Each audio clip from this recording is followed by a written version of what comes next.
Remords vivants, une fiction de Pascal Laurent, épisode 1. L'action se situe dans l'appartement de Germain, un auteur de bande dessinée. Il travaille sur les dialogues de son héros, le lieutenant Spider. Rends-toi, Licky Joe! Ici, le lieutenant Spider qui te parle! Ton pire cauchemar! Rebecca, ta fiancée, est en fait un agent infiltré. Son vrai nom est Elizabeth Spider, ma femme, ouais! C'est elle qui m'a aidé à tisser la toile dans laquelle tu viens de te jeter. Je vais t'étriper, te laminer, te broyer comme une vulgaire noix et... Zut. Eva. Entre, ma chérie. C'est ouvert.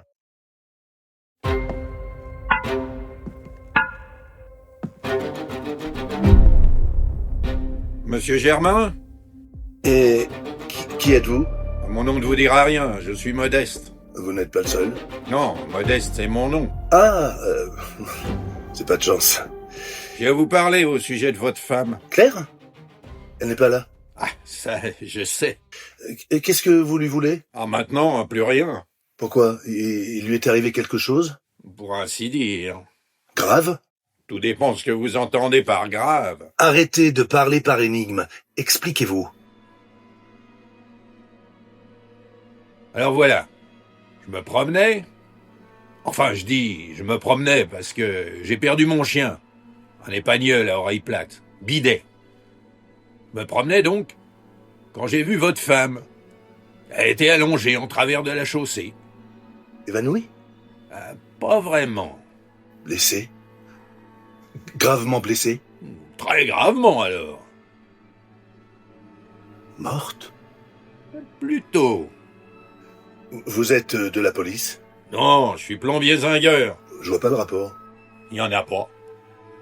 Comment est-ce arrivé? Une voiture? Non, c'est une voie piétonne. Un pot de fleurs sur la tête? Non, ce n'est pas ça. C'est difficile, dites donc. Essayez de faire preuve d'un peu plus d'imagination, c'est quand même votre femme. Mon imagination se porte à merveille, merci. C'est juste que je ne suis pas très doué pour les devinettes. Ça m'agace. Ah, si ce n'est pas un accident, qu'est-ce que ça peut être? Un coup du sort, le destin, la fatalité... Oui, mais d'une manière plus pragmatique. Un meurtre? À tous les coups. Et qu'est-ce que vous en savez? Vous y avez assisté? En quelque sorte. Soyez plus précis. Vous y étiez ou vous n'y étiez pas? On peut pas dire que je n'y étais pas. Et vous n'avez rien fait? Ah, pour avoir fait, j'ai fait. Je suis l'assassin de votre femme. Eh ben voilà, suffisait de le dire. Est-ce que vous êtes long, mon vieux? Vous savez ce que c'est. Quand on connaît pas les gens... Je veux pas vous manger. Elle n'a pas souffert, au moins. Oh, je ne suis pas un monstre. Tant mieux, tant mieux. Elle détestait souffrir. Oui, c'est ce qu'elle m'a dit juste avant que je l'achève. Vous avez pris le temps de lui parler? On n'a pas fait la conversation non plus. Juste les mots d'usage. Je vais te tuer. Non, pas ça, au secours. Ta dernière heure est arrivée. Oh non, c'est trop horrible, je vous en supplie. Elle vous a supplié? Très faiblement. Il était déjà trop tard. Eh ben, dites donc. En voilà une histoire. Je ne vous le fais pas dire. Un petit verre? Ah, c'est pas de refus.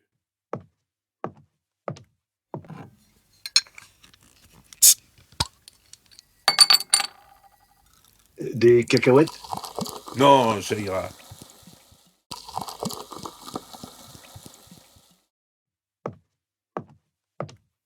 Bon, ben, voilà. Voilà. Voilà. Ah, bonne année, au fait. Ah oui, merci, c'est vrai qu'on est encore en janvier. Bonne année à vous aussi. Et puis, bonne santé et tout le reste, hein. C'est l'année du dragon, il paraît. Moi, je suis cochon, mais je ne ramène pas les truffes, hein.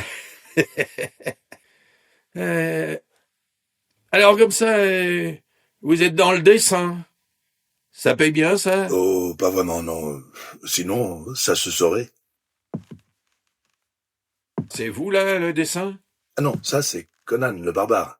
Héros mythique d'Heroic Fantasy. né sous la plume de Robert Erwin Howard. Ce que vous voyez là, c'est une lithographie de Frank Frazetta, un illustrateur américain. Ah, moi aussi, je dessinais quand j'étais petit. Des maisons avec des petits chemins et des grandes cheminées qui fument, et puis des arbres et des animaux. Ah, c'est très intéressant. Et alors, qu'est-ce qui s'est passé ensuite? Et j'ai grandi. Je vois. Remarquez, on a au moins un point commun. Ah oui? Lequel? Les bulles. Vous voyez? Le niveau. Oui, je vois le niveau, c'est très drôle. Hein. Bien, alors je voudrais pas vous retenir, il se trouve que j'attends une visite. Oh, pardon. Ah, moi qui suis là, vous embêtez avec les histoires de votre femme. Pas du tout. Vous attendez un ami? Si on veut. Une amie, peut-être. On ne peut rien vous cacher. Ah, alors comme ça, vous attendez une femme, hein? Eh, pour la vôtre, en tout cas. Non, c'est sûr. Alors qui? Si c'est pas ma femme... C'est sa meilleure amie. Tant qu'à faire. Jolie? Charmante. Un régal pour les yeux, un baume pour le cœur. Une bouffée d'oxygène dans ce monde pollué. Ah, vous êtes amoureux. Ça soit tant que ça? Oh, ça crève le nez. Enfin, c'est comme un œil au milieu du... Enfin, ça se voit, quoi. Je n'ai jamais su dissimuler mes sentiments. Votre femme non plus. Et oui, c'est ce qui nous a rapprochés au début. Claire était d'une grande sensibilité, hein, une pure émotive. L'expression à fleur de peau semblait avoir été conçue pour elle. Elle pleurait sans arrêt. Elle tirait son mouchoir comme un duelliste son épée du fourreau, pour un rien. Fallait la voir pleurer pour saisir toute la tristesse féminine. C'était comme un tuyau qui fuyait, mais un gros tuyau, hein. Un pipeline. Ça n'en finissait plus. Excusez-moi de vous interrompre, mais quelle était exactement la nature de vos relations avec ma femme? Elle était ma maîtresse. Vous êtes son amant? Ah ben oui, aussi, bien vu. Mais dans ce cas, pourquoi l'avoir une maîtresse?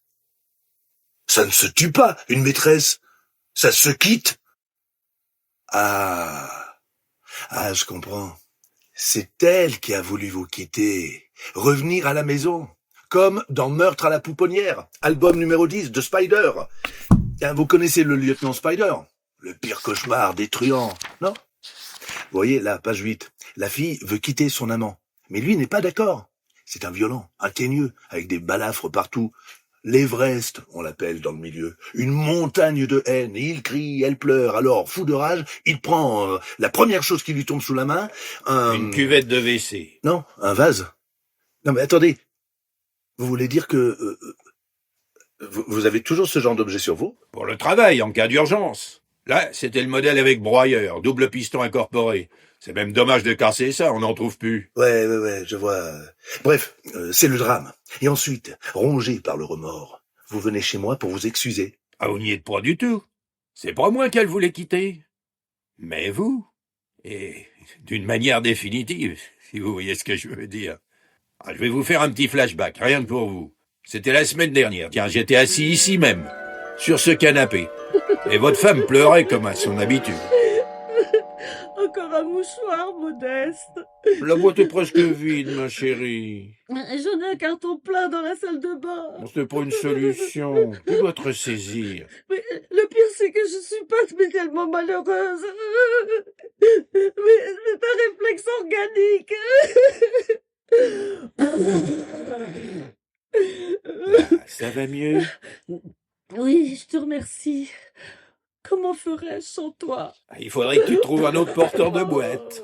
Est-ce que tu peux être bête? Cette situation ne peut plus durer. Nous devons mettre ton mari au courant de notre liaison. Non! Il se douterait de quelque chose. Il a horreur de tout ce qui est administratif. Tu sais aussi bien que moi qu'il vit dans un monde à part, ses bandes dessinées. Il ne cédera jamais. Il doit bien y avoir un moyen légal. Non! C'est sans issue, crois-moi. Il nous faut renoncer à vivre ensemble. Je préférerais me donner la mort que d'être obligé de m'humilier à le supplier à genoux. Lui ou n'importe quel autre homme. Dans ce cas, je mourrai avec toi. Non, je te supplie. Relève-toi, ma chérie. Au fait, j'allais oublier. J'ai un petit cadeau pour toi dans ma sacoche. Oh, Modeste, tu es si bon avec moi. Il ne fallait pas, mais c'est une folie. Avec ça, tes WC vont recouvrer leur première jeunesse. C'est ce qui se fait de mieux en détartrant. Je ne sais pas quoi dire. Je suis tellement heureuse.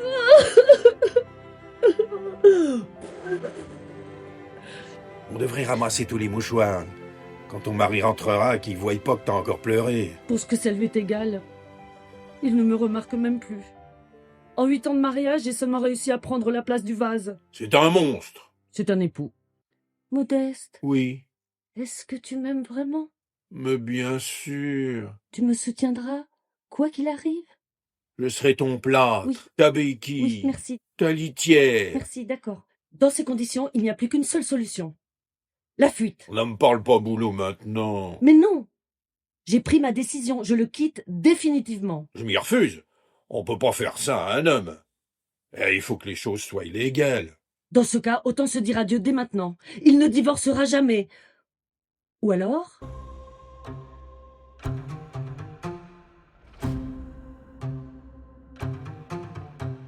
Je repense à une phrase du prêtre qui nous a unis, Germain et moi.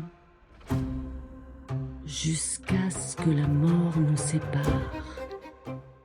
Jusqu'à ce que la mort nous sépare.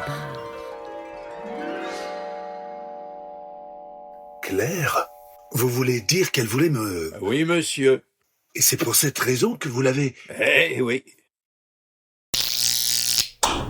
Oh, une panne de lumière. Ah oui, c'est assez fréquent depuis une semaine, mais ça dure pas très longtemps. Vous voyez? Oh, c'est revenu. Alors comme ça, elle voulait Ne me... me remerciez pas. Je suis sûr que vous auriez fait la même chose pour moi. Ah, écoutez, si un jour vous avez le moindre problème avec votre femme, je ne serai pas un ingrat. Mais j'en prends bonne note.